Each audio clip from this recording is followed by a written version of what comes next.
Hello, my name is Leo and welcome to the reading of the Elder Scrolls. Today we're going to be reading the 36 Lessons of Vivec, Sermon 26. Then Vivec left his architectural rapture and went back to the space that was not a space. From the provincial house he looked into the middle world to find the fourth monster, called the Pocket Cabal. The monster hid itself in the spell lists of the great chimey wizards of the extreme east, where the emperor parasols grow wild. Vivec disguised himself as a simple traveller, but radiated a tenuous sense fabric, so that the wizards would seek him out. Of Mothra he made a simple walking dwarf. Before long the Invisible One was among the libraries of the East, feeding the essential words of the Pocket Cabal to his walking dwarf, and then running when the magic would fail. Wait, who? Hang on. Before the Invisible One. Who's the Invisible One? I think it's referring to Vivec.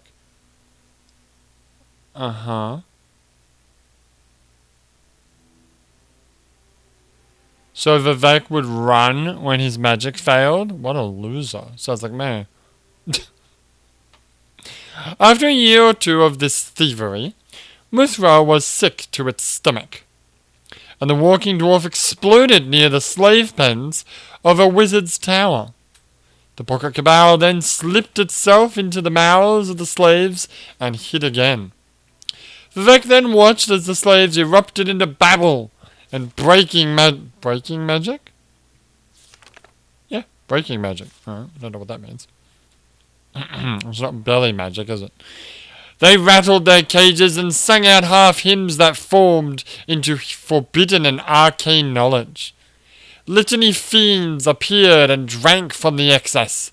Grabbers from the adjacent place came into the world sideways, as they do.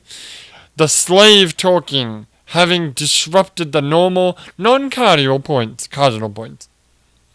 So, of course, a giant bug appeared. Of course, a giant bug. What? With the greatest eastern wizard inside it. He could see past Vivec's disguise, and knew of the warrior poet's divinity, but he thought himself so powerful that he talked harshly. "See what you have wrought, silly Triune! Columns of nonsense and litany fiends! I cannot believe how reason or temperance can be made whole again due to your eating! Consult with more demons, why don't you?" Vivec stabbed the wizard through his soul. Well, I mean, that's what you get for, talking shit to a god, I guess.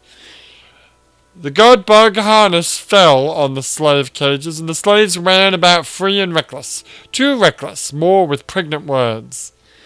Colours bent into the earth, Vivec created a dome-head demon to contain it all. The Pocket Cabal is therefore interred here forever. Let this be a cursed land where sorcery is broken and malaligned. Where are they talking about? I don't know. Then he picked up Mothra by the beard, because it's a dwarf, and left the ghostly hemisphere of the dome-head demon. On its boundaries, Vivec placed a warning and a song of entrance that contained errors in it. With mock bones of half-dead Mothra, he created the tent poles of the fortress theory, and fatal languages were imprisoned for all time. Set appeared and looked on what his brother-sister had created. The Clockwork King said, Of the eight monsters,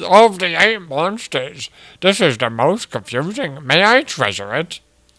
Vivec gave Set leave to do so, but told him never to release the Pocket Cabal into the middle world. He said, "I have hidden secrets in my travels here, and made a likeness of Mothra to ward against the unwise. Under this dome, the temporal myth is no longer man." The ending of the words is Alzavy. Alright, well that was interesting. Got any notes about this one? Well, I'm just about to check, actually. I was just about to look that up. I was supposed to do that during the actual episode itself, but I didn't. So I'm sorry about that. That's fine. Where is 36? Oh, this is 36. Okay. Okay, well, there is a link for Chimera Wizards of the Extreme East. We already know what Emperor Parasols are. Emperor Parasols must be the mushrooms that Telvanni make the towers out of. Maybe. Grabbers from the adjacent place. I wonder what that means. Let's find out. Grabbers from the adjacent place. The adjacent place might be, The grabbers are people from the adjacent place, and are said to have never built a city of their own. The Tribune Temple teaches that the grabbers tried to conquer Vivec City at some point by transforming the concept of Ha-Nut into a monster named Cityface. The monster was stopped by god Vivec, who showed the grabbers the error of their false hope. Okay. I thought the adjacent place was going to be Oblivion, but I guess that's not the case. The other thing you did want to know was the Extreme East. What does that mean? Oh, look! What do you know? What's that? Where does it actually mention the Extreme East? I don't know. Here. Right, so that they are in fact talking about Telvanni. Right. But what about... What's this about the Extreme East? I mean, I get that Telvanni are on the eastern of Vardenfell, but Morrowind itself is actually bigger than that. Well, apparently here it isn't. Well, this has been the 36 Lessons of Vivec, Sermon 26, another reading of the Elder Scrolls. But for now, my name is Leo, and I will see you next time.